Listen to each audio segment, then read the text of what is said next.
Itigil mo na yan! Kapag wala ka ng pag-asa, tingin mo ginagawa ka niyang pampalipas oras.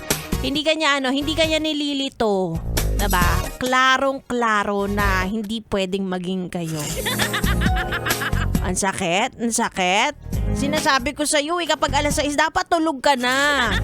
Hindi ka na nakikipag late night talks. Alam mo, mas gusto ko pa nasabihan niyo ako ng good morning kaysa good night.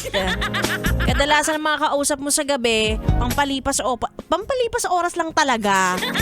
Diba? Ay naku, wag mo akong kausapin ng gabi. Ang ganda ko ay pang umaga. Mag-good morning ka sa akin, ha? Sa pilitan. Well, anyway, ngayon 2025, dapat pare-pareho po tayong maganda. Hindi lang po sa muka, hindi lang sa pangalan, kundi sa magiging trato din sa atin. No? Alam mo naman yung mga ganun. So, ganun papahid ng bare minimum. Diyos ko po, wag na yan.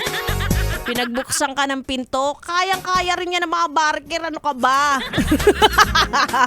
Diba? Ay nako, dapat yung dinadala ka sa Europa. Sobrang OA. Anyway, buti pa itong makakasama ko sa aking pagbabalik. Hindi lang bare minimum ang binibigay niya sa akin.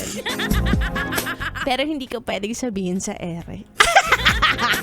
Makakasama ko na B-Boy! Bibo, tuloy muna natin ang ating tugtugan dito lang sa station number 1 sa Kalokohan. 101.1, yes, FM Solid.